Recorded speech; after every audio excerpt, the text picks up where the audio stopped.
오늘은 교회력으로 성령 강림주일입니다. 부활절 이후 기쁨의 50일이라고 하는 이 기간을 지나서 우리는 오늘 성령 강림주일에 이르렀습니다. 성령 강림주일은 우리에게 어떤 의미가 있을까요? 그 의미를 잘 생각해 보면 그리스도교 신앙 안에서 어쩌면 오늘이 가장 중요하게 여겨야 하는 주일이라고도 할 수 있습니다. 그리스도의 부활과 오늘 읽은 이 본문에 나타나는 이 오순절 성령 강림 사건이 밀접하게 관련되는 일이기 때문입니다. 성령 강림 주일인 오늘은 또 5월의 세 번째 주일이면서 우리가 스승의 주일, 또 교사 주일 이렇게 지키는 주일이기도 합니다. 요즘 우리 사회를 볼 때 스승, 또 선생님이라고 하는 말이 예전처럼 그렇게 무게감 있게 들리지 않는 그런 시대를 살고 있는 것 같습니다. 성적 지상주의의 사회에서 이 선생님의 사랑과 돌봄이 담긴 지식과 지혜의 전수, 그런 것을 많이 기대하는 것 같지도 않고요. 또 깊이 경험하는 일도 쉽지 않은 것 같습니다. 교사의 60% 이상이 이직이나 또 사직을 고민한 적이 있다라고 하는 뉴스를 또 최근에 보기도 했습니다. 교사들 스스로가 자신의 교직에 대한 긍정적 의미를 낮게 부여하고 있는 최근의 상황이라고 우리가 생각해 볼 수 있을 것 같습니다. 사회적으로 선생님에 대한 존경과 사랑이 예전 같지 않다라고 하는 안타까운 그런 소리들, 한탄하는 소리들이 이곳저곳에서 터져 나온 지는 이미 벌써 오래전 일인 것 같습니다. 그렇다고 옛날에는 모든 면에서 완전했다거나 또 지금보다 모든 면에서 나았다고 쉽게 또 이렇게 말할 수는 없을 것 같습니다. 예를 들면은 오늘의 교권은 너무 가볍고 또 무시당하기 쉬운 것이 우리 교육 현장의 문제라면은 옛날 시절의 또 교권은 어떤 면에서 또 너무 강해서 학생의 인격이 쉽게 또 무시당했던 그런 문제들도 있었다라는 것을 우리가 생각해 볼 때 충분히 그런 점도 공감하실 수 있으리라 생각을 합니다. 이런 현실에서 우리 교육 현장에 최근에 또 디지털 교과서라고 하는 그런 것들도 빠르게 보급이 되고 있고요. 또 AI를 통한 교육도 더욱 확대되고 있습니다. 더욱 효율적인 교육을 위해서 도입하고는 있지만 갈수록 또 우리 선생님들에게는 이 교직의 의미와 또 건강한 교권을 새롭게 세워가는 일이 중요하게 되는 것 같습니다. 대학도 또 크게 다르지는 않으리라는 생각도 들고요. 앞으로 어떻게 교직의 의미를 새롭게 또 정립해 가야 하는가 하는 문제가 사회적으로도 중요하게 다루어져야 할 것 같다는 생각을 하게 됩니다.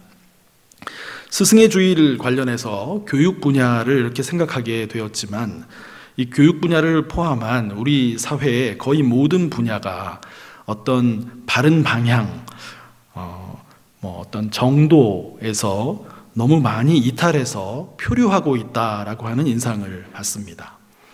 어떤 면에서는 이 정도가 무엇을 의미하는지에 대해서도 정확하게 규정하기도 어려운 그런 시대를 우리가 살고 있는 것 같습니다. 그러나 사회 어느 분야이든 이 정도의 범주를 적어도 상호 인격적인 것, 거기 그런 방향성에 두어야 하지 않겠나 하는 생각을 할 수 있습니다. 오늘 교육에 대한 얘기를 아무래도 좀 하다 보니까요. 이 교육 분야와 관련해서도 이 정도라고 하는 것이 사제 간의 상호 신뢰 속에서 존경과 사랑이 경험되는 그런 방향이 되어야 한다라고 우리가 생각해 볼 수 있겠습니다. 저는 오늘 설교 제목에서 이렇게 문제가 많은 우리가 사는 세상 전반을 비뚤어진 세상이라는 이 표현을 사용해 보았습니다. 영어 표현으로는 crooked generation으로 이렇게 말할 수가 있고요. 구분 혹은 왜곡된 세대, 또 왜곡된 시대, 세상 이렇게 번역을 할 수가 있습니다. 하나님의 창조 목적에서 많이 빗나가 있는 우리 인간 사회의 모습을 표현한 것입니다. 우리나라 사회뿐이 아니죠. 인류가 살아가고 있는 이 모든 사회가 또 문화가 정도를 벗어나서 굽어있고 왜곡되었고 비뚤어지게 되었습니다. 우리 모두 그 속에서 살아가고 있기 때문에 누구에게나 삶은 힘든 면이 있습니다. 알게 모르게 상처도 많이 받게 되고요. 또 우리 자신이 다른 사람에게 상처를 주는 주는 주체가 되기도 합니다. 인간 사회가 이렇게 혼돈과 상처로 가득하고 심지어 갈등과 폭력으로 얼룩지게 될 때 하나님의 창조 세계인 이 자연도 신음하게 된다라는 것을 우리는 함께 연관지어서 기억할 필요가 있습니다. 그렇다면 이 비뚤어진 인간 삶의 모습 속에 성령의 오심, 이것이 어떤 의미가 있는 것일까요? 오늘 본문 말씀을 중심으로 생각해 보고자 합니다. 오늘 설교 말씀은 이 사도행전 2장 전체를 배경으로 삼고 있다고 봐도 좋을 것입니다. 다만 길이가 길어서 중간 부분, 사도 베드로의 오순절 설교 부분, 그 부분을 우리가 읽지 않았지만 이 부분도 함께 다루면서 말씀의 은혜를 나누려고 합니다. 먼저 성령의 오심, 즉 성령 강림 사건에 대한 이 누가의 묘사는 이렇습니다.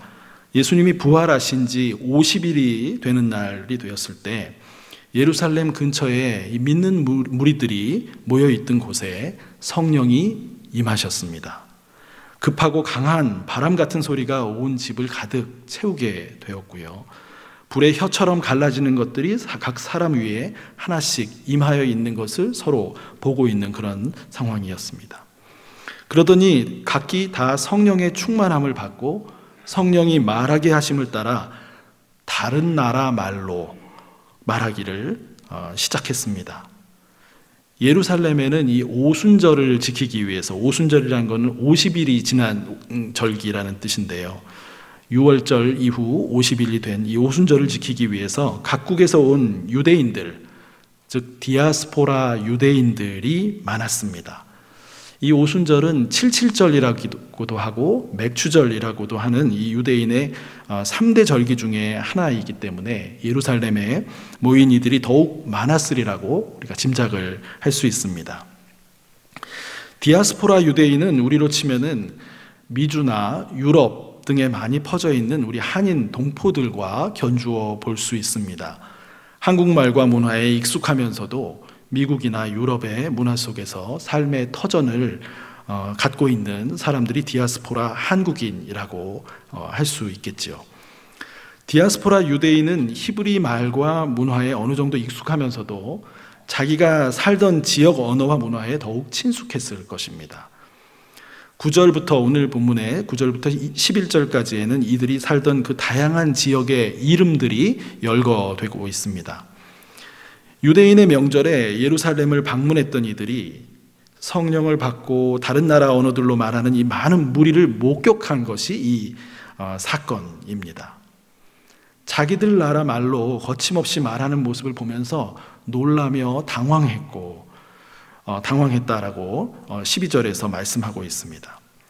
지금으로 치면은 서울에서 한국 사람의 많은 수가 이렇게 모여서 성령을 받고는 배워본 적도 없는 이태리, 프랑스, 독일, 미국, 멕시코, 폴란드, 체코, 스페인, 헝가리, 핀란드, 사우디, 아랍에미리트, 이런 나라의 말을 거침없이 각각 다양하게 말하는 그런 상황을 생각해 볼 수 있을 것입니다. 지금 그 일이 일어난다고 해도 매우 신기할 것 같습니다. 누가는 4절에서 이 사건이 성령의 충만함을 통해 성령의 인도로 일어난 일이라고 분명히 말씀합니다. 이런 상황을 보며 많은 사람이 당황해하며 또 의아해할 때, 또 일부 사람들은 이 사람들이 새 술에 취했다라고 조롱하며 또 비웃었던 것 같습니다. 이에 사도 베드로가 이 벌어진 사건에 대해서 해석을 해 주었습니다. 이 사건에 대해서 설명하는 2장 16절부터 36절 혹은 보기에 따라서는 40절까지가 이 베드로의 설교라고 볼 수가 있는데요. 성령이 임하면서 많은 이들이 방언을 하게 되었습니다. 이 베드로의 설교는 이 방언들을 해석해 준 것이 아니었습니다. 이 방언들은 해석할 필요가 없이 이미 그 지역 사람들은 다 알아들었던 말이었던 것이지요. 베드로의 설교는 이 사건, 즉 성령의 임하심으로 다른 나라 말로, 이 본인들은 알지도 못하는 그 다른 나라 말로 말하게 된 이 사건 자체의 의미를 해석해 주고 있는 것입니다. 이 사건에 대해 이게 무슨 일인가에 대한 해답을 주는 설교입니다. 베드로는 먼저 구약 요엘서의 예언을 인용하면서 세상 끝에 하나님께서 하나님의 영을 그의 남종과 여종에게 부어주신다라고 하는 예언을 상기시킵니다. 그리고 그들이 사람들 사이에서 이적과 기사를 행할 것을 말씀합니다. 그리고 이 예언의 성취를 위해서 오신 나사렛 예수가 이미 그 이적과 기사를 통해 하나님을 증언했었다라는 것을 말해줍니다. 예수님은 하나님의 뜻 안에서 내어준 바, 즉 넘겨진 바가 되신 것이지만 너희는, 베드로의 설교 중에서 너희는 이스라엘 사람들이죠. 그분을 법 없는 자들, 즉 율법 없는 이방인들, 즉 로마인을 이야기하는 것인데요. 그 로마인의 손에 넘겨 십자가의 죽으심을 당하게 했다라고 말합니다. 그러나 그분은 사망의 고통에 매여 있을 분이 아니셨고 하나님은 그분을 풀어 살리셨다고 선언합니다. 그리고 계속해서 시편 16편 8절 이하와 시편 110편 1절 두 곳을 들면서 베드로의 설교가 이어집니다. 두 시편 모두 다윗의 시편입니다. 다윗은 사무엘하 7장 14절 이하에서 자신의 후손을 통해 영원한 이 메시아적 통치가 이루어지리라고 하는 이 약속을 받았었습니다. 사도 베드로는 설교에서 이 두 시편에 나타난 주 하나님을 대면하고 있고 몸의 썩음을 경험하지 않은 나라고 하는 그 인물이 다윗이 아니라 약속으로 오신 메시아 그리스도임을 분명히 말합니다. 왜냐하면 이미 죽은 다윗은 그들이 아는 곳에 그 묘가 있었기 때문입니다. 그렇기 때문에 이 시편들은 다윗이 자신의 후손으로 올 메시아의 부활을 내다보며 나라는 그 인물의 메시아가 되어서 예언적으로 노래한 시라는 것입니다. 베드로는 이 메시아가 바로 예수님이라고 알려줍니다. 그리고 이스라엘 사람들이 십자가에 못 박은 예수를 하나님이 주와 그리스도가 되게 하셨다고 증언했습니다. 예수님의 몸은 썩음을 당하지 아니하였고 음부에 버림받지 아니하였으며 하나님께서 그를 살리셨다라는 것이었습니다. 그리고 하나님이 오른손으로 이 예수를 높이시고 약속하신 성령을 아버지께로부터 받아서 지금 보고 있는 대로 성령을 부어주셨다고 성령 강림 사건을 해석해 줍니다. 이 말을 들은 이스라엘 사람들이 마음에 찔림을 받고 베드로와 사도들에게 우리가 어떻게 하면 좋겠습니까? 하며 묻게 됩니다. 이에 베드로는 회개하여 예수 그리스도의 이름으로 세례를 받고 죄사함을 받으면 성령을 선물로 받을 것이라고 그들에게 말해줍니다. 이 성령의 선물 약속은 이스라엘 사람들과 그 자손들 뿐만 아니라 모든 먼 곳에 있는 사람들, 하나님이 부르시는 모든 사람들을 포함한다라는 것을 또 이야기해 줍니다.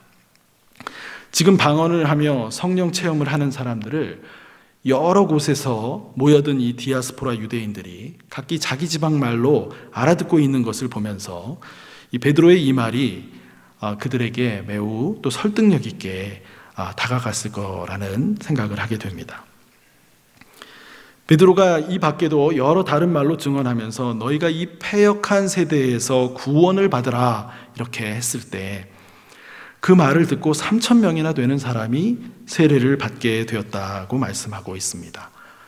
여기서 이 패역한 세대라고 한 것이 오늘 설교 제목에서 사용한 비뚤어진 세상과 관련이 됩니다.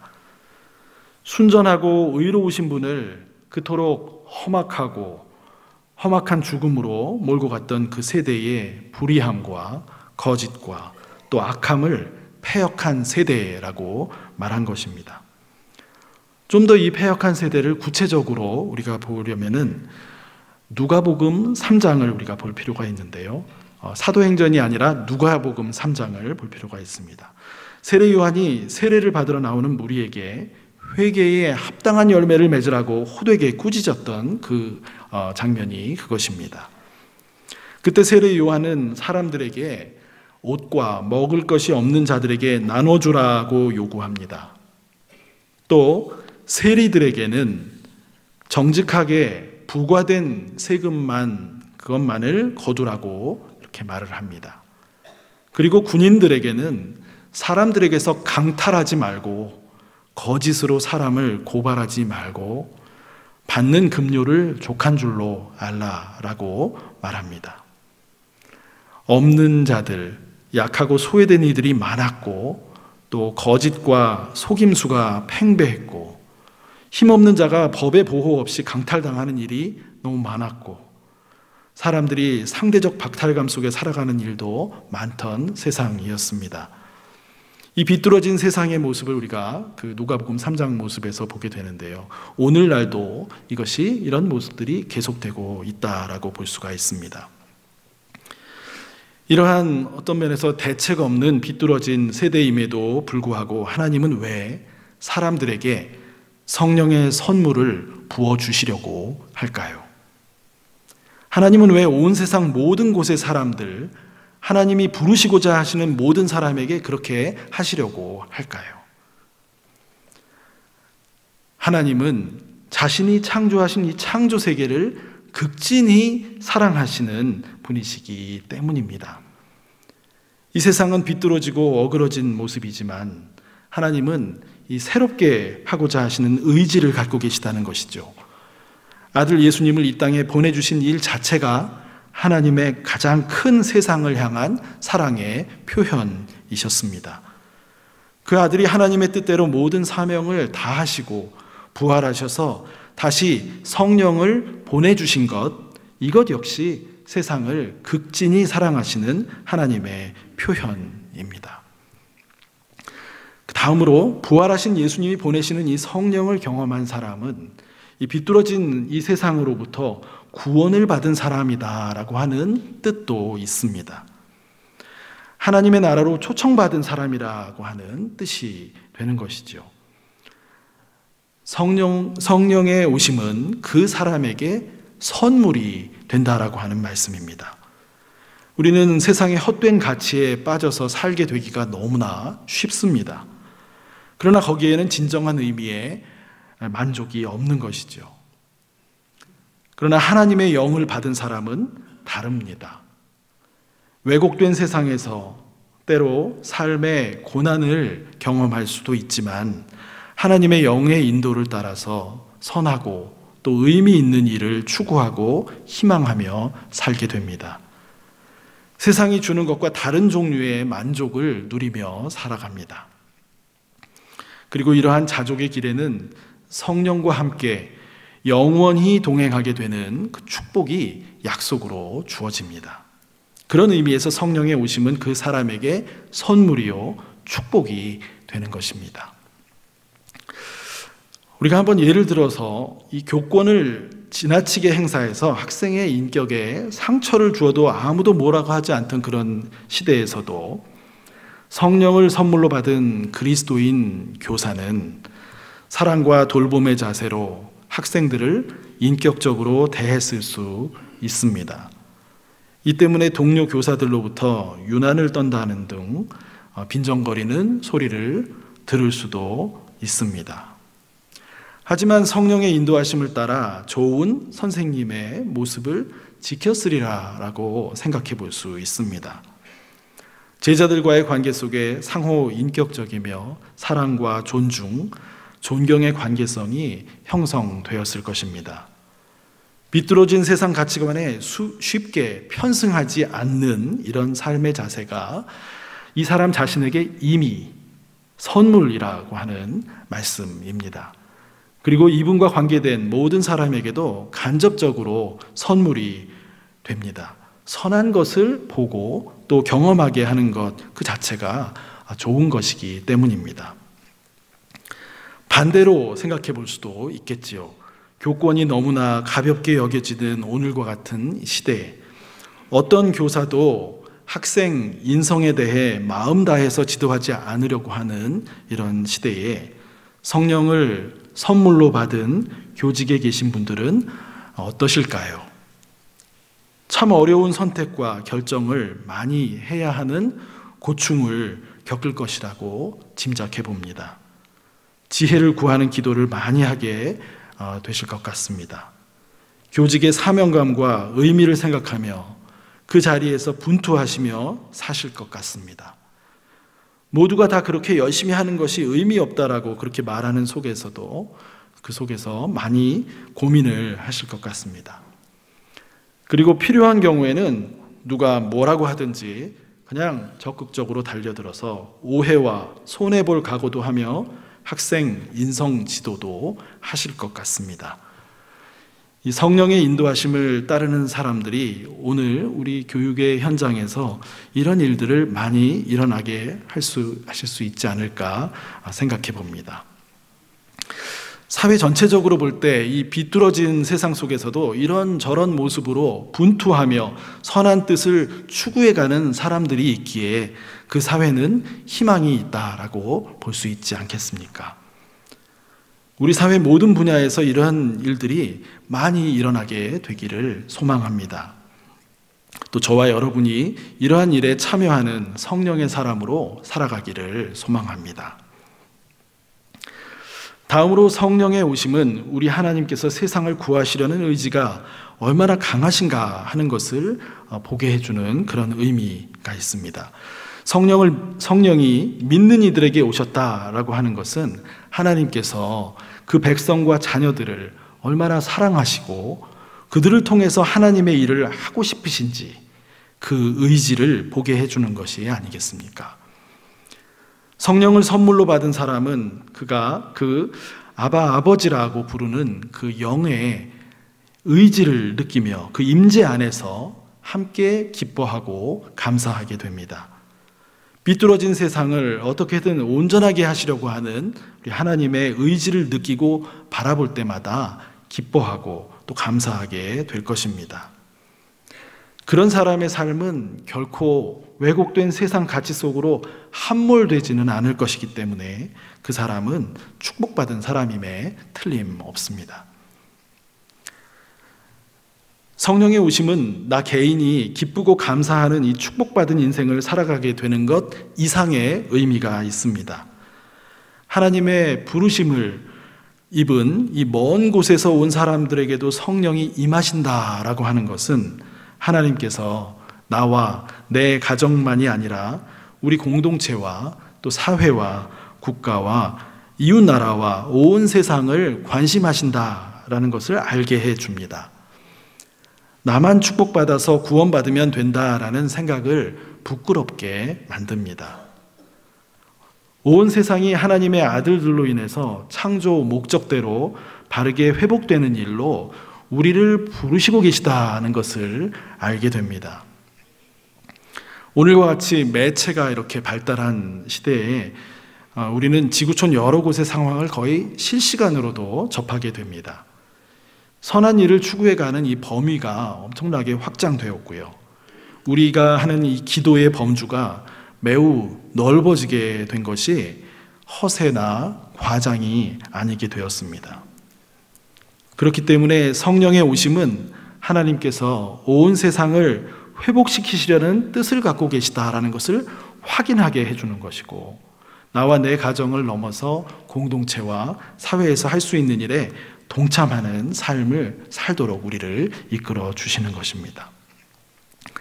마지막으로 성령의 오심은 하나님의 뜻을 따라서 이 창조 세계를 돌보는 일에 관심하고 참여하는 일이 우리 믿음의 삶과 밀접하게 관련되어 있다라는 것을 깨닫게 해줍니다.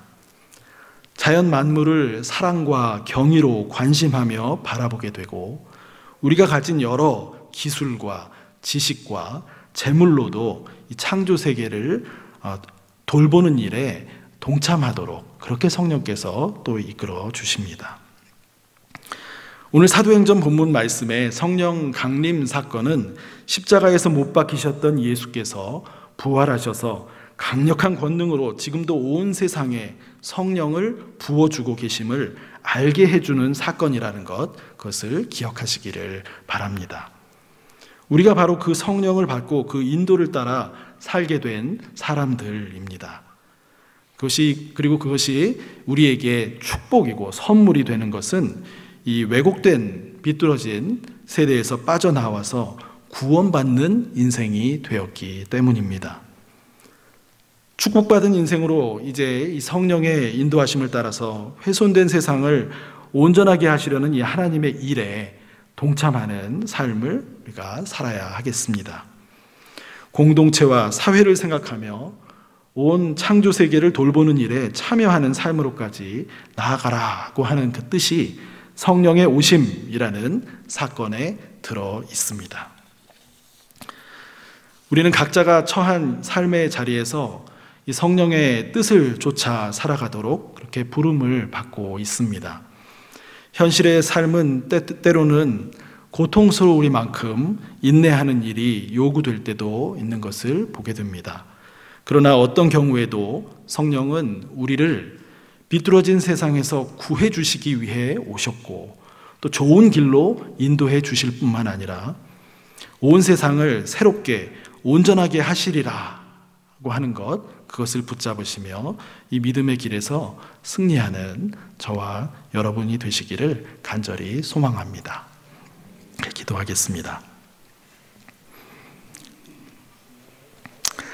하나님 아버지, 성령 강림 주일로 이렇게 예배드리게 하심을 감사합니다.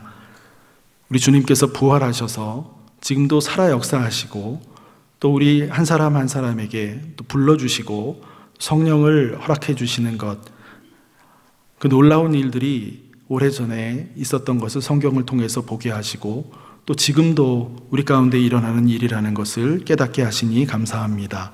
성령의 오심이라는 사건이 갖는 의미를 생각하며 우리가 살아가는 삶의 자리에서 성령의 사람으로 살아가는 저희 모두가 될 수 있도록 성령께서 함께해 주시고 필요한 지혜와 또 힘과 용기를 날마다 저희들의 삶 가운데 부어 주시옵소서.